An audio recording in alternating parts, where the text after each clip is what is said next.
New Orleans Saints 2024 season preview from Pro Football Focus. Ladies and gentlemen, we are on the doorstep. I am filming this after the season has already started. I'm filming this after the Kansas City Chiefs Baltimore Ravens Classic on Thursday Night Football kick off the 2024 NFL season.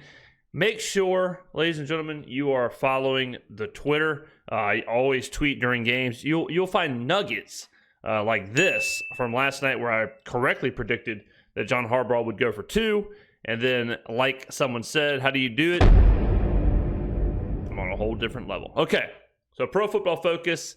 This is probably the last season preview we will do.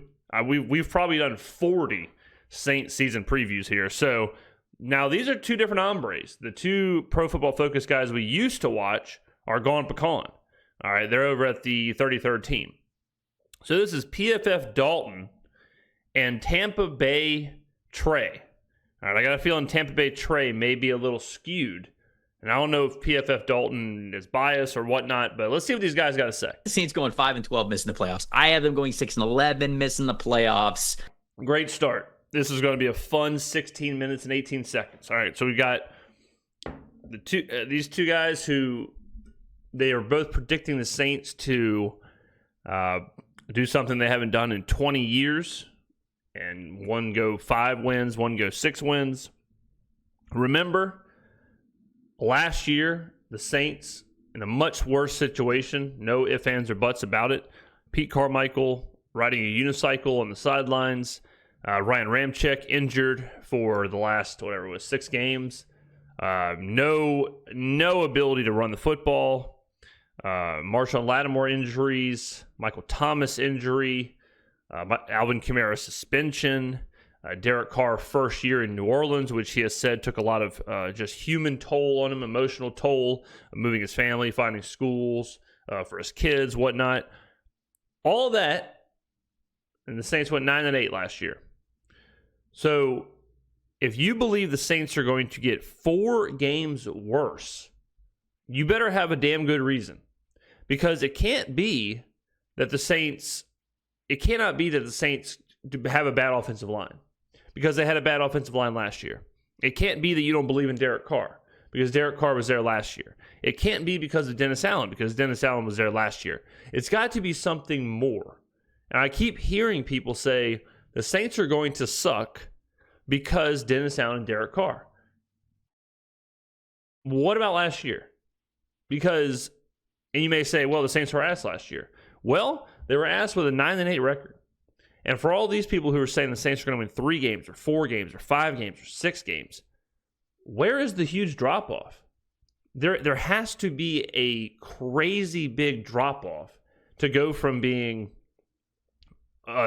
almost winning the division, to go from tying for the division, to go from that to 5 wins, 6 wins, 3 wins. Something has to happen. You can't get better and do that. And the Saints have gotten better in every single way. Pass rush, Chase Young, he's already paying off dividends. Offensive line, drafted Talise Fuaga. You could even say that if it balances out, you could even say that, oh, well, it balances out because Ramczyk, because James Hurst, because whatever else. Fine, just say it's a flat, but it didn't get worse. You can't say it got worse, right? It's just bad. All right, let's just say the offensive line is bad. Running back, Alvin Kamara is not suspended for the first 3 games. Wide receivers, Michael Thomas is not here to then get hurt. Chris Olave understands his role coming into it. You could also argue Rashid Shaheed is going to be in a more prominent role, which is better for everybody. Defensively, better than last year, fully healthy. So where's the problem? I mean, where is this drop? And I hope they explain it to me. Talk to me about the Saints. Where are we here? I've said that this is a sneaky team for a top 5 draft pick this upcoming draft. 6-11, I don't think gets them a top 5 draft pick, but it'd probably be a top 10 draft pick. It will. What do you think about this be team a top 10. Overall? And then let's dig into your offensive MVP. I'm a little worried because the first thing for me is the trenches. And we see a lot of question marks on the offensive line first with you've got Talise Fuaga, the rookie, moving over to left tackle where I don't think he played a single snap at Oregon State. He was always right tackle. He was always a right tackle. You have Cesar Ruiz and Eric McCoy on the inside. McCoy's a really good run blocker, but he kind of struggled in pass protection last year. It looks like they have Trevor Penning going at right tackle right now, flipping over from left tackle after struggling his first couple seasons. He's shown flashes in the run game, but not consistent pass protection. I'm worried about the pass protection. Yeah, okay. I'm 100%. No one is going to sit here and say that the Saints offensive line is figured out. No one's going to sit here and say that they're not worried about the Saints offense for this team across offensive line board, and just what this looks like, because it was not great last year, to say the least. And Derek Carr is not a guy who's going to improvise and get outside the pocket and do a lot of those things right. And then they had one of the, quietly they have some big names, but they had one of the lowest graded defensive lines in the league too. Cam Jordan's starting to get up there, and they did last year.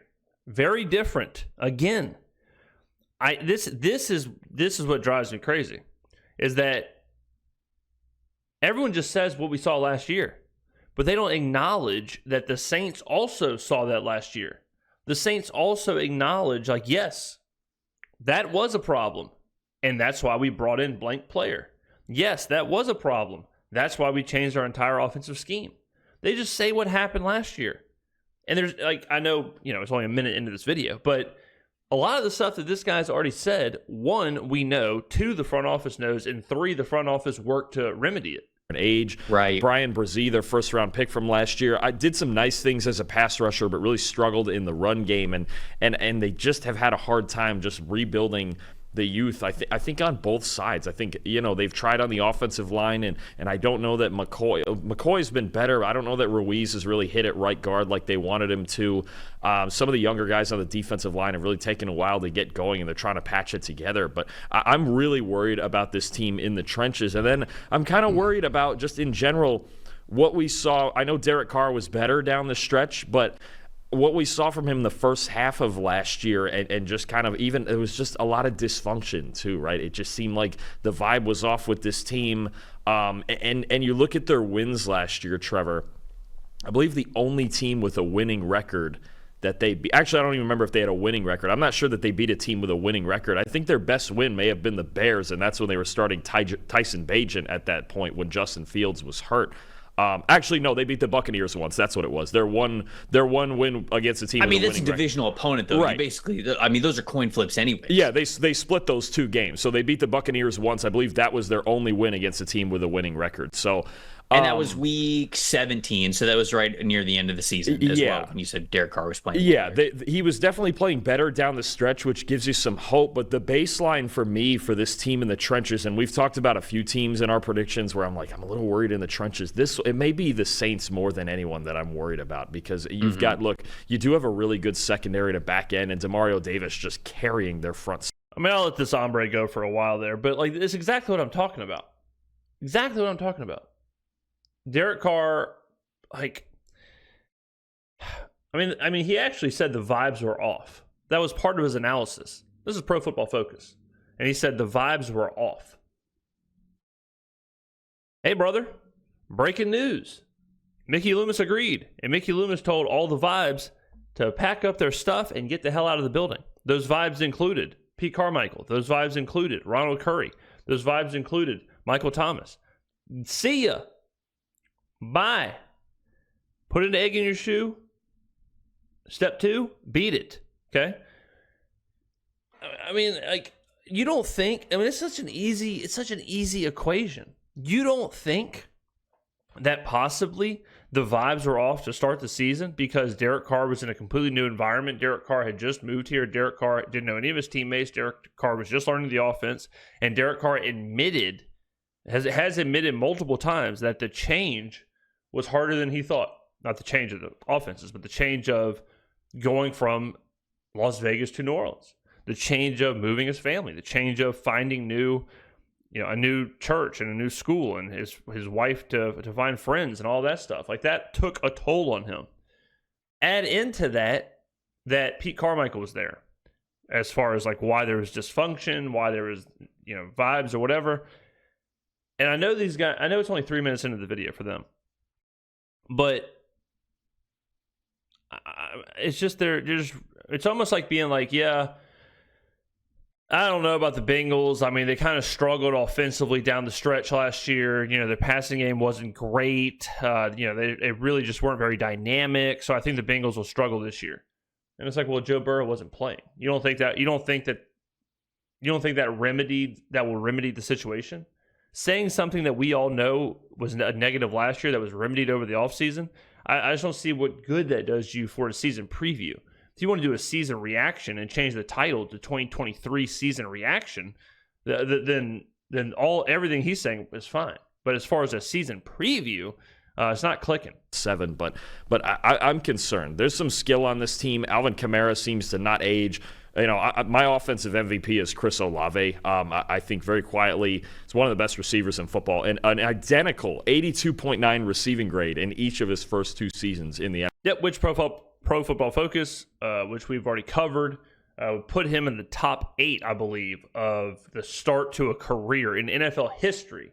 So Chris Olave has had the best 2 seasons to start a career, or one of the top 10, let's just say.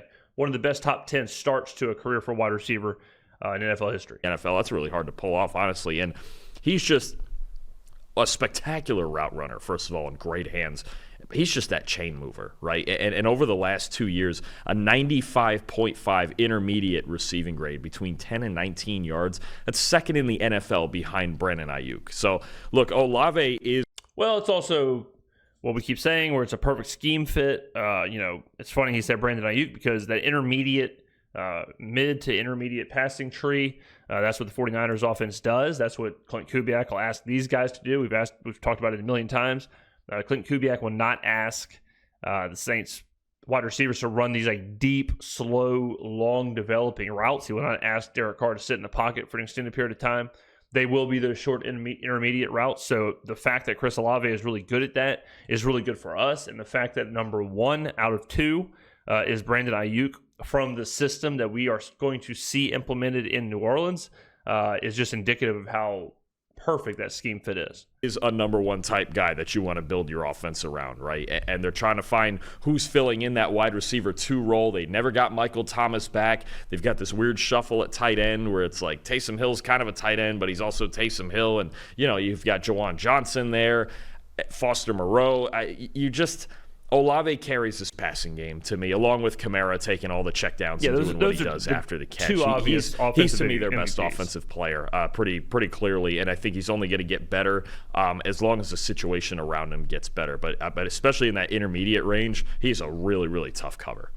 Yeah, I'm also worried about the second era, the trenches with this team on both sides of the ball. They got a lot of questions, and I think it's a reason why I think the wheels could fall off on the team. You look at the names on paper and you say, okay, the Saints are pretty good. They should compete. They got a lot of big name guys, a lot of guys who could perform well, but I just don't know if it's really going to all come together as a team. It certainly didn't last year, and I don't have as much faith for it to this year. We shall see. The MVP has to be Derek Carr. You mentioned he struggled early, and unfortunately, it's a new offensive coordinator again for him. So, okay, is the chemistry going to take a little bit of time once again? Again, like this drastic swing is what continually blows my mind over and over and over again. The swing of, yeah, I got some questions about the defensive line. Yeah, I don't know if it's going to fully come together. Yeah, I mean, they weren't great last year. What if it's more of the same? And to go from that, which if you hear that, you're like, okay, he's probably thinking like 8 wins, 9 wins again, middle of the road, easy schedule, easy division, somewhere in there. But to go from that to 5 wins and a top 5 draft pick, like you're saying things that equal average to below average. But then the result is horrible. I mean, the result is 5 wins, 3, 4, 5, 6 wins. And that's what's not lining up. And that's what never has lined up in these previews. It's never lined up in these previews, just like Dennis Allen. I know I keep saying this. But the idea that Dennis Allen's the worst head coach in the NFL, and so he can't win. How could he ever possibly win? And I'm not disagreeing that Dennis Allen isn't a bad head coach, but you also do have to look at the 9-8 record last year. There's evidence that this team, this offensive line, this defensive line, this quarterback, this coach, there's evidence that very, very recent evidence that they can manage 500, even if things aren't perfect, even if all the stuff that everyone says is true, where their offensive line is bad, their defensive line is bad, Derek Carr struggles, the offense struggles, even if all that is true, which is certainly all it was last year, you saw the results. And even if they don't go 9-8, even if they go 8-9, that is a far cry from 6 wins. That's a far cry from 5 wins. So I think there's a lot of lazy deducing going on when it comes to the Saints. Again for him, but I do have an area where I'm at least encouraged a little bit here. When it comes to Derek Carr, the Saints were second to last in the NFL in total play action plays called. Okay, they just did not have a lot of play action plays that were called last year. I swear to God, if he doesn't mention, because I've given them now 5 whole minutes, and they have not mentioned Clint Kubiak once. If they don't mention Clint Kubiak here, if they don't mention that, oh my God, if they don't mention that Kubiak's coming in, the 49ers had whatever was the number 1 amount of play action last year, if they don't mention that all of that will change and which will positively impact Derek Carr, 98. They only had 98 play action plays the entire season. But they were 14th, so they were top half of the league in PFF passing grade when going to play action.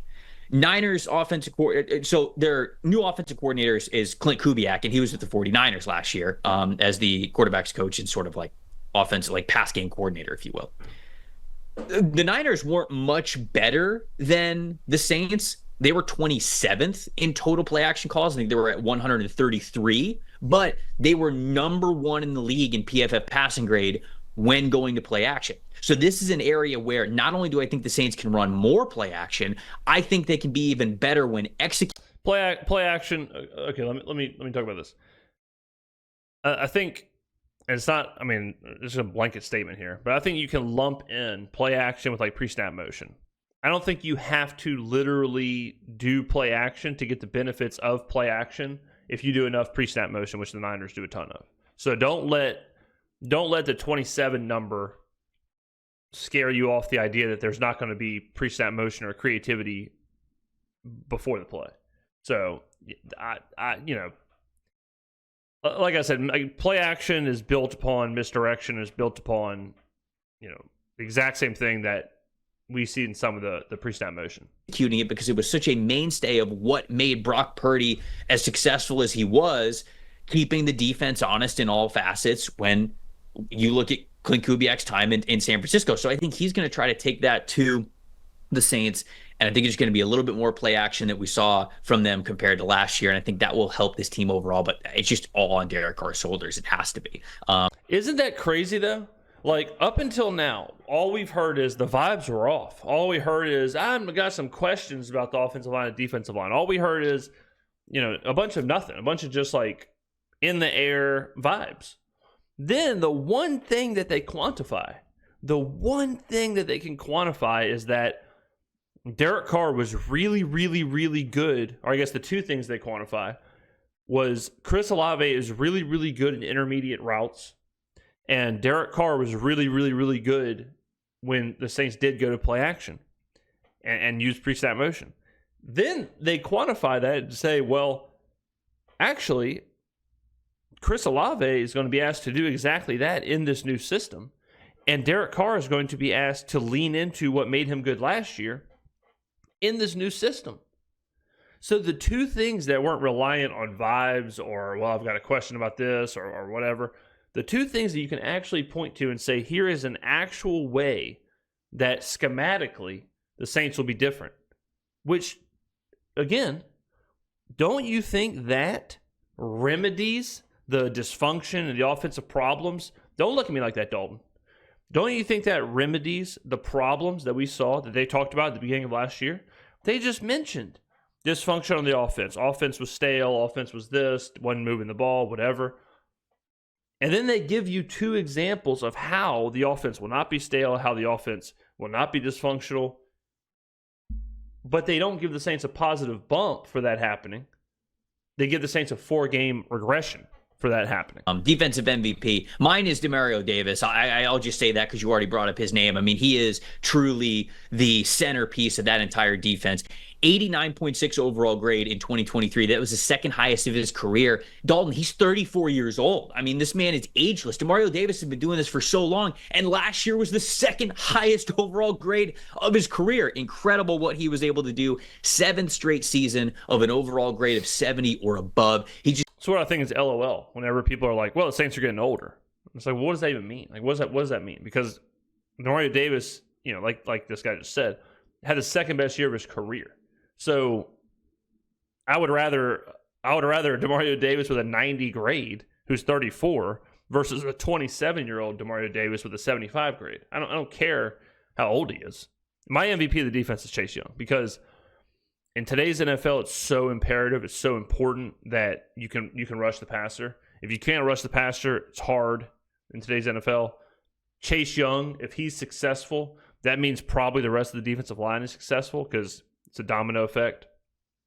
So if he's successful, that means Carl Granderson's successful. If he's successful, that means Cam Jordan and Brian Brzee are probably successful. If the defensive line can get after the quarterback, that means the secondary is probably successful because they're forcing rush passes and hurries and all that. So Chase Young's performance, I think, is the most important defensive performance for the Saints. Just been doing it for so long. Unfortunately, you can only play linebacker for so long, so I don't know when that drop-off's coming, but the Saints better pray that it's not this year because they still need that guy more than ever. So to me, he has to be that defensive MVP because all of the other improvements that we'd like to see, it only works if Demario Davis is still who he's been over the last couple of years. Yeah, he's incredible, and 9 out of 10 times I would take him. I was letting you take Davis this time because there's another guy behind him who you talk about heart and soul guy, and it's weird that I believe he's entering his 12th year in the NFL. Tyrann Mathieu at safety, man, the Honey Badger. He is still, if you forgot about this guy, he left Kansas City, and you're like, oh wait, Tyrann Mathieu's still playing. He is still spectacular, Trevor. Again. Like I guarantee you, and they may even say it, but I guarantee you, Tyrann probably has a top 5 PFF grade for safeties, and I bet Marshawn Lattimore has a top 10 grade for cornerbacks. So it's another one of those things where you look around, you're going to listen to these guys say, "Wow, we got a 90 graded linebacker in it, a 90 graded cornerback, and a 90 graded safety, and we've got all this, and we've got 90 graded Chris Olave, and we've got." And then they're going to be like, 4 wins. You talk about in the box, back free, in the slot, still doing all of the same things that he's done since way back in his days at LSU, other than he doesn't return punts anymore. But everything on defense, he is spectacular. Trevor, I didn't know until doing notes for this show, over the last 2 years, his 2 years in New Orleans, he leads all NFL safeties with a 92 coverage grade.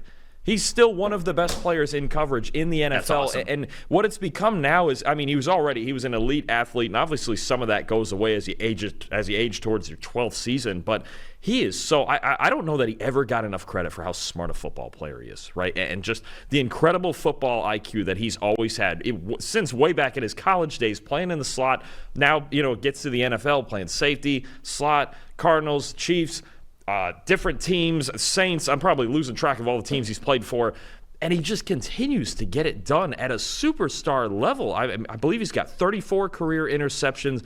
Tyrann Mathieu last year, the Saints had real questions a couple years ago after they lost Marcus Williams in free agency to Baltimore. And Mathieu comes in there, and it's just seamless. And he just holds the entire secondary together. The Saints are really, really good at corner, but I didn't even realize, still doing notes, I knew he was good. I didn't know he was still this good. Well, there you have it, folks. That's it. Exactly what I say. Exactly what I say is that whenever you start to see channels or analysts or whatever try and do these all 32, they try and do a preview for all 32 teams, some really important stuff gets lost. And not everyone can cover every single team. So when you hear these 4, 5, 6, 7 win predictions, and the same people predicting these 5 wins are the same people saying like, damn, I didn't even know Tyrann Mathieu was in the league anymore. And he's like one of the best safeties in the NFL. The same people who are like, yeah, I don't know, the Saints looked pretty dysfunctional last year, but they're not factoring in the Clint Kubiak factor. That's how you get this weird kind of lazy narrative, because what happens in prep is if you're not confident in your predictions, which you can't be if you don't know things like this, you may cross-reference. So you may go to The Athletic, or you may go to Sports Illustrated. Do they still have a website? You may go to ESPN, and you may say like, oh, wow, well, Bill Barnwell has the Saints at 4 wins. 6 wins. So I'm going to start there. To still be one of the best safeties in football heading into your 12th season, and just to be rock solid as really the guy who holds this secondary together in the middle, it's really incredible. I think, tell you what, the legacy of Tyrann Mathieu after he retires is going to be a really interesting one, because between his days at LSU when he was just an absolute superstar and just how well he's produced for so many years in the NFL. Yeah. No, that's what I was going to bring up, is that over the last decade plus, he's been one of the most fun football players to watch, going back to his LSU days. And he's been a mainstay.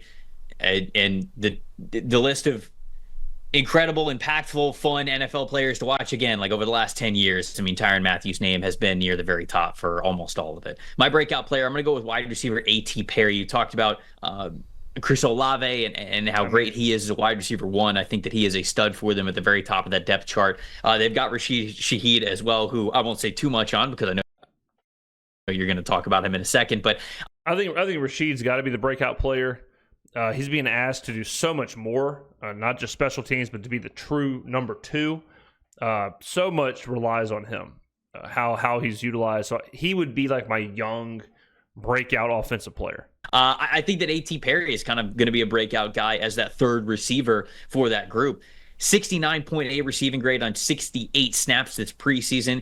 He had 3 touchdowns in his last 3 games last year. 84.0 receiving grade in his final game of 2023. He wasn't even in the starting lineup for basically the first half of the season. He was barely playing. I think he was inactive for the first half of the season. So he started to get in the lineup second half of the season, and really started to come on strong as the year ended. They've gotten him involved throughout the preseason, which to me tells me they're warming him up to make sure that he's ready to contribute in the regular season as well. So A.T. Perry, somebody that was a unique player in Wake Forest offense, just a crap ton of yards, a crap ton of touchdowns, just because it was sort of a weird offense. And, I remember watching his tape and I was like, man, I'm a fan of his. And, the big, long body and the frame and how he gets so vertical and how comfortable he is as a vertical threat. And some people were like, yeah, but he doesn't separate super well. And I could see that as well. But he produced in college, and it looks like he's producing in the NFL too. And I think we're going to see more of that here with New Orleans. So who do you got as your breakout player? We're going to stay at that same position, and the theme is finding guys that can help Chris Olave create some space out there. I'm going with Rashid Shaheed. This guy's a blazer. He's an absolute blazer. You talk about a deep threat. You talk about a punt returner. He's a dynamic returner. 69.4 receiving grade last year. 15.6 yards per reception is a high number, and I think that's something that can stick for him, or maybe even increase. A 99.9 deep grade, a perfect deep grade in each of his first 2 seasons in the NFL. He is just one of those guys who's faster than everybody else on the field, right? And there's too many times. Rashid Shaheed is one of those guys where physically he's got it all. If utilized right, which I have full faith in Clint Kubiak that he'll be able to figure that out, Rashid Shaheed can be the next like Marcus Colston-esque player. And I don't mean like physically, but I mean just a guy who, unheralded coming out of college, got plugged into the right system, got utilized the right way, and all of a sudden, 6-7 years later, you're looking around going like, this guy's one of the best receivers in football. It could certainly happen. And would he be a product of the system like most people think Colston was? Who cares, right? If they produce, if they're successful, I don't care if they're a product of the system or not. So Rashid has every opportunity to be that. He has every opportunity to use the deep threat, to use the speed, to be utilized the right way. If he is utilized the right way and he does take the most out of those opportunities, that changes the Saints wide receiver room as well. Right now it's Chris Olave and question marks. But if Rashid Shaheed can do what I'm saying he possibly could do, all of a sudden you got a really good 1-2 punch. And for an offense that, for the most part, rock and rolls with 2 receivers on the field, having 2 really good receivers when you're running a bunch of 2 receiver, 2 back, 2 tight end sets or whatever you're doing, that's kind of it. That's kind of what we need. So if we already have the perfect complement to Chris Olave, because right now I think everyone would agree, like we're not totally sure just how good Rashid Shaheed will be. We're not totally sure if it's going to be, is he a true number 2 or is he more of just a burner slot guy? Like we'll find out real quick. But there is a chance that he follows that same route as Marcus Colston and just falls into the perfect system and his physical set can kind of carry him. I feel like in the last probably year and a half where I was like, man, like I'm watching the Saints game and I go, just give him the ball more. Just find Shaheed any way to get the ball because his feet, he's lightning, man. Honestly, you talk about, again, punt return, deep ball, definitely could take some screens to the house. No question. I would get him some more screen work, anything. Any way to get this guy the ball, honestly. End arounds, I don't care. His feet on that turf in the Superdome, that's a weapon. And you talk about opening things up for Olave in the intermediate game. What Shaheed can do in the deep game, you constantly have to be aware of him. If you're in a single high look, you're deep free safety. If you're in a 2 high look, both of those guys, he's one of those speed threats. I think in the same way that we talk about, say, certain guys, just even if it's as a decoy some days, like just taking the top off. We talk about Xavier Worthy for the Chiefs, right? And we go, we'll see how many yards and all that stuff he has. But if nothing else, you just have to respect the speed. I think the more that they get the ball into Shaheed's hands, the better the Saints offense is going to be. No, I completely agree with you. I think that he was somebody who I kind of felt like he broke out a little bit last year. And so, but I think it's a great call out because I think he could be even better this year. That game against the Colts last year where he had like 150 yards, he was unstoppable. Yeah. And that just shows you, like you said, if you don't respect the deep speed. Here's another fun fact for y'all. And this is just pure memory. Think about how much they're glazing Rashid Shaheed. Think about how important Rashid Shaheed is. In the Packers game that we lost, the blown game, Derek Carr gets hurt. We all know the story. We end up losing. That cost us the division. That cost us a playoff game. Rashid Shaheed had 0 catches. 0. He had a touchdown. Punt return. But he had 0 catches. That's a good example of the Pete Carmichael problem, where your offense is dying.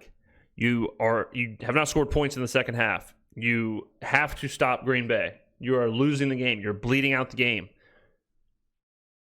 A good coach would say, okay, we got to force the ball to our playmakers and try and make something happen. Pete Carmichael, not so much. So another example of how I have a sneaky feeling Rashid Shaheed won't have 0 targets and 0 receptions in week 1 against Carolina. A sneaky feeling.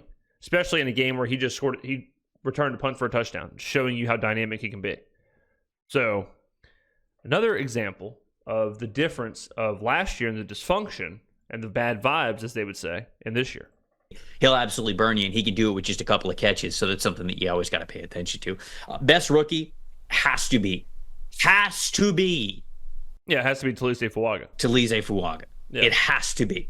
Because if he is not the player they need him to be at left tackle, which you mentioned, first time he's playing left tackle, I don't really know what you have on this offensive line.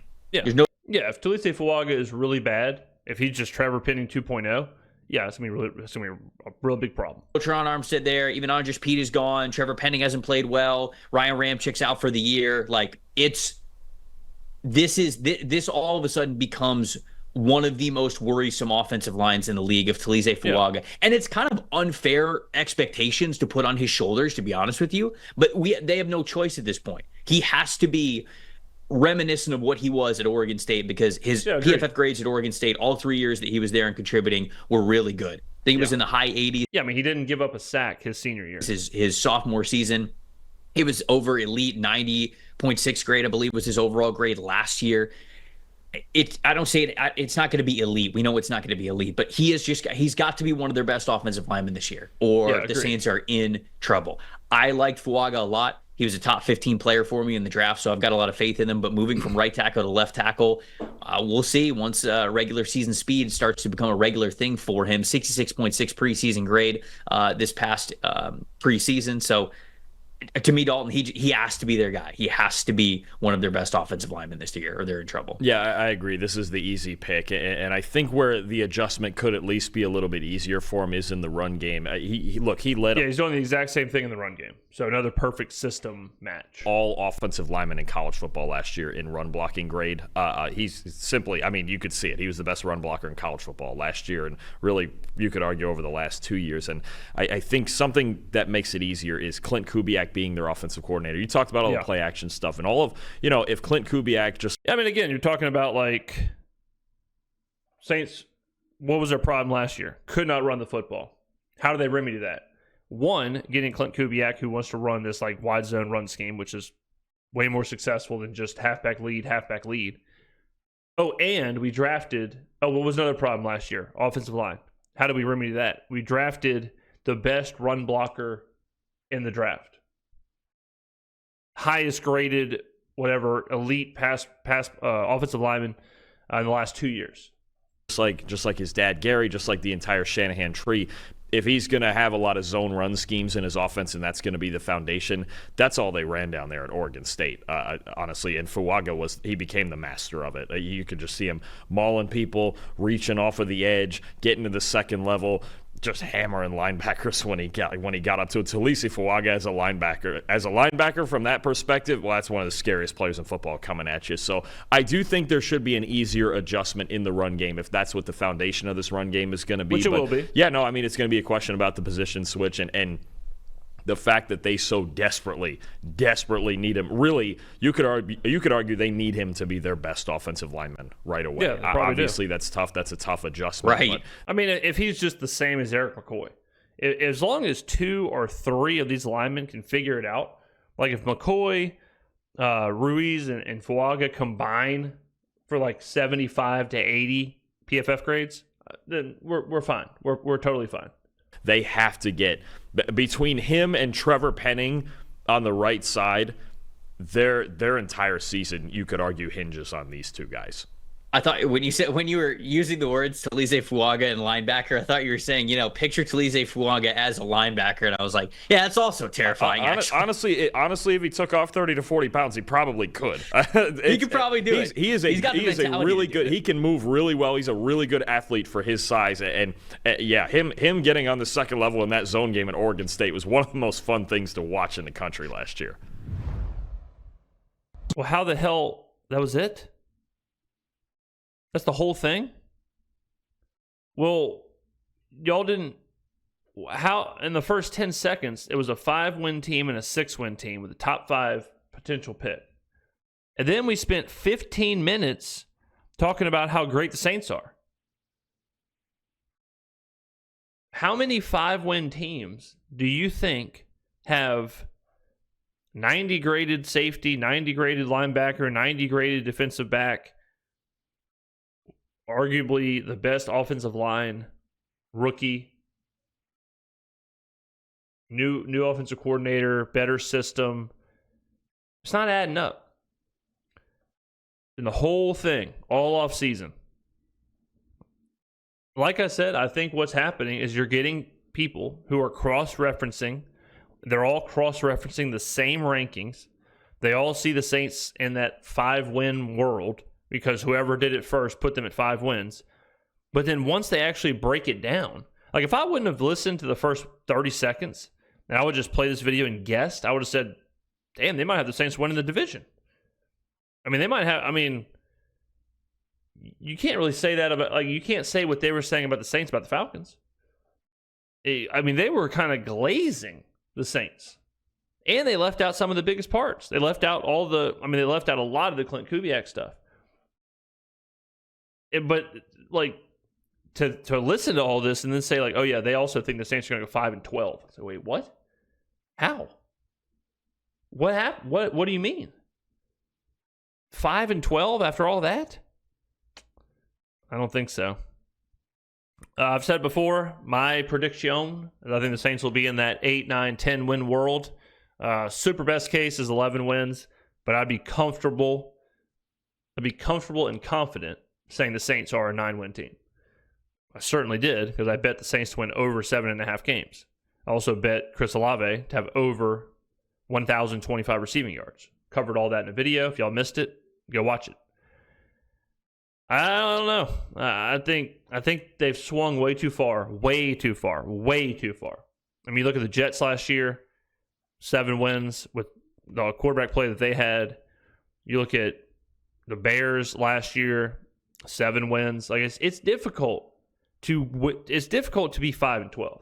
I mean, you have to really suck. You have to go full Nicky Benz to be 5-12. And nobody Google that. This is a family show. Okay. The family show, high values. No one Google that. It ain't easy to be 5-12. Falcons last year, horrendous. Awful play caller, awful quarterback play, awful defense. They won 7 games. To be one of the 5 worst teams in the NFL, it ain't easy. And it really ain't easy when you have a veteran quarterback, fantastic defense, fantastic defensive players, continuity on that side of the ball, playmakers, all which they've said. Like, I'm not making this up. They admitted defense stacked. They admitted playmakers on the offense, Chris Olave, Rashid Shaheed, Alvin Kamara. Even if you don't think that those guys are that great, even if you don't think Olave is a top 15 guy or Kamara is a top 12 running back or whatever, you know, like how the point is that you look at these really bad teams like the Pats, like the Broncos, like the Giants. You can't say those guys have anything close to what the Saints have. The Saints are so much closer to teams like the Colts, teams like the Seahawks, teams like the Falcons, teams like the Bucks. And all those teams are in that like 8, 9, 10 win world. And I just don't see how the Saints were the ones that were chosen as the one team that we're going to pluck out of that and make them a 5-win team. And I might be wrong. Boy, I never am. But I'll tell you this, if the Saints surprise people and we win 10 games, win the division, oh my God. This channel, I mean, this is going to be a beacon. And a whole lot of people are going to owe me a whole lot of apologies. Ladies and gentlemen, get on down there. Time for talking is over. Preview season is done. This is the last preview we're going to do for the Saints. We're obviously going to preview every game, but it's time. It's time, ladies and gentlemen. Get on down there in the comments below. Let me know what you think. Give me a final season win prediction. What are you thinking? 9 wins, 10 wins, 11 wins, 3 wins? What? Thank you very much for watching. I'll see you in the next video.